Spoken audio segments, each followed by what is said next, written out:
If you're browsing Reddit or forums trying to get a recommendation for a good affordable dive watch, there are two models that won't stop coming up: the Seiko SKX and the Orient Mako II.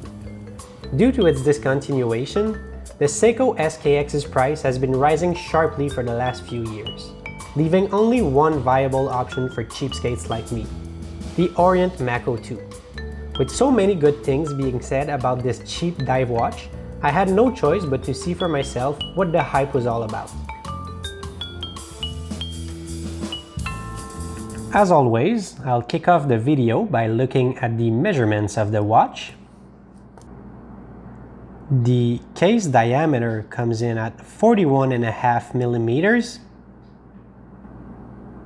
The lug-to-lug length comes in at 47 millimeters.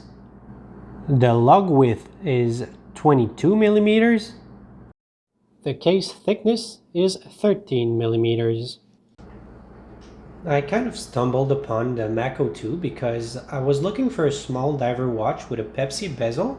As I said, it's everywhere on Reddit and watch forums, etc. So I was kind of interested, but since I have small 6¼ inch wrists, I usually try to stay below the 40 millimeter mark for my watches as far as case diameter goes. When it finally happened, finally arrived, I realized that I was worried for absolutely nothing.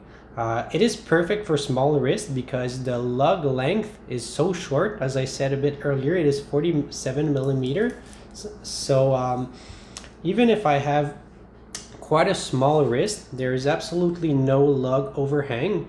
I think it looks good, and maybe even someone with 6-inch wrists I think could pull this one off. So don't be afraid to get this Mako II, even if you have small wrists, because the lugs are so short, it will still look good. I want to get into the specs of the watch right away because they are so amazing for such an affordable watch. As you can see here, it has 200 meters of water resistance. So you can take this one for recreational diving, for snorkeling, etc. It is not a proper dive watch per se because it is not ISO 6425 certified. So this means that not every single unit is tested for water resistance, and it goes through fewer stress tests than a ISO 6425 watch would. Nonetheless, it's still a very good watch if you plan on using it for, as I said, recreational diving or pretty much any nautical activities. For myself, I've pretty much only swam in shallow swimming pools with it. I do not dive, I do not snorkel, so it's no big deal at all to me. This water resistance is achieved thanks to this screw down crown right here. It's at the 3 o'clock position. As you can see here, you get a nice Orient logo engraved, so pretty good attention to detail. Obviously, you also get a screw down case back. Once again, you get Orient's logo here in a nice engraving. It's very nice to the touch.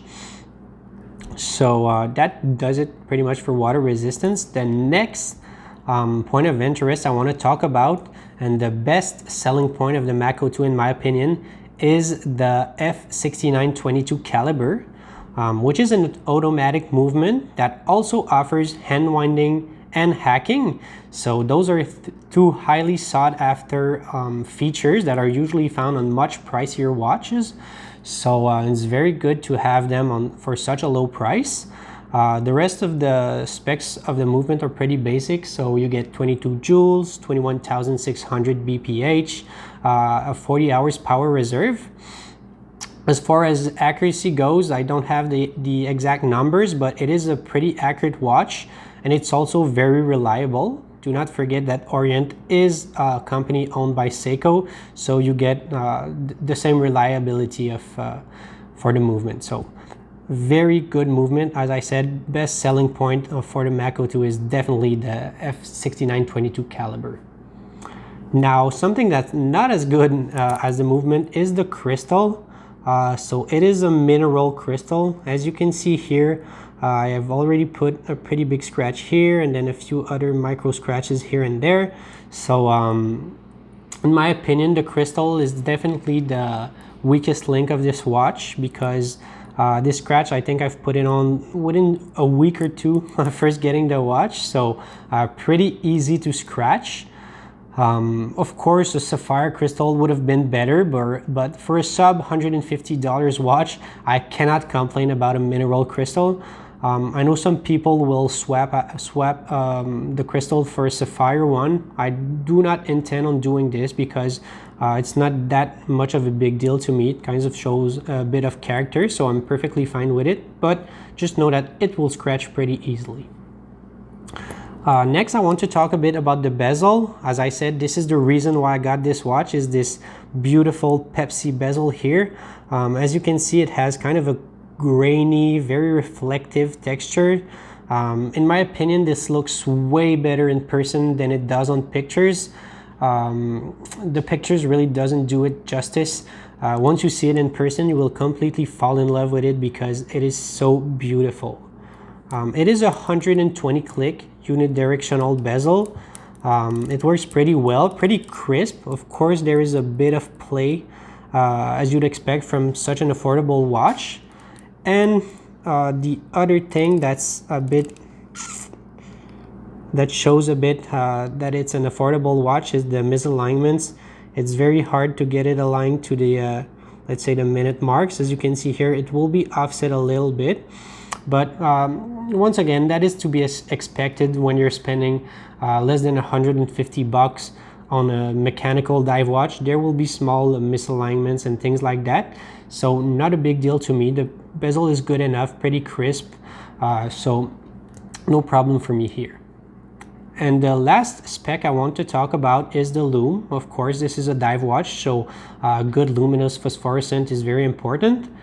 As you can see here on my lume shot, it glows pretty brightly. It is a very bright lume. Of course, it won't be as bright as the SKX because that's just in a whole nother dimension, but for what it is a pretty bright lume. The downside, I would say, is that it is not as durable as I would like it to be. The longevity could be a bit better, because in my experience, it will glow very brightly for the first hour or so, and then it will start pretty quickly fading to pretty much nothing. So I don't know if it's because I haven't charged it long enough or what, but in my experience, the longevity of this lume could be a little bit better. We're now going to talk about the styling, which is, in my opinion, another great selling point of the Mako II.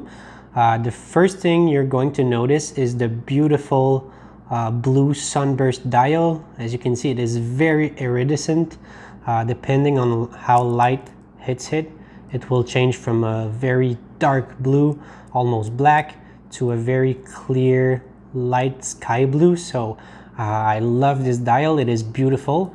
In my opinion, it helps the Mako II be, you can either dress it up or dress it down. I think with a leather band, this will have its place in a business casual outfit, whereas with a nylon strap, it will give a very sporty beater watch look to the Mako II. So very polyvalent styling. The dial has pretty good attention to details. The indices are applied, as well as the small logo here. It is applied also. These are baton indices with a 6, 9, and 12 numerals for these these indices. At the 3 o'clock position, you get a day-date display with a nice frame, a little beveling, etc. So once again, very nice attention to detail. You also get an external chapter ring. Once again, you will have a bit of misalignments here and there, but it's very nothing much, unless you're very OCD about these types of things. Maybe there's 0.5 millimeters of misalignments, but it's pretty good for this price point. The hands are pretty basic too. The minute and hour hands are sword shaped. No special color or anything, just stainless steel trims. And then the second hand will have this red arrow tip here, which kind of helps with legibility, and it gives a great look, I think, to this Mako II's dial. So pretty nice, clean, minimalist dial.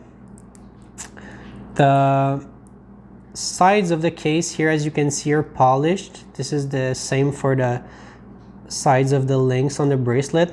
Nice mirror polished.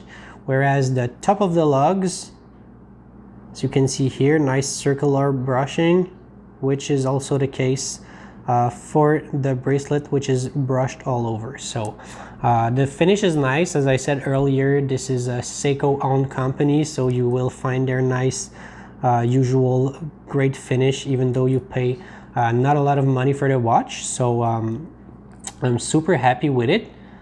The bracelet itself, for this price point, once again, it is very comfortable. Of course, you do get hollow end links, which is expected at this price point, but the links themselves are all solid links, so it has a pretty nice feel. It's pretty hefty, and then, as I said, it is comfortable. It never pinched my hair or anything.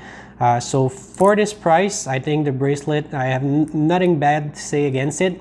I would not consider changing it for something custom, because I just don't see why it would be worth it. So pretty damn good bracelet.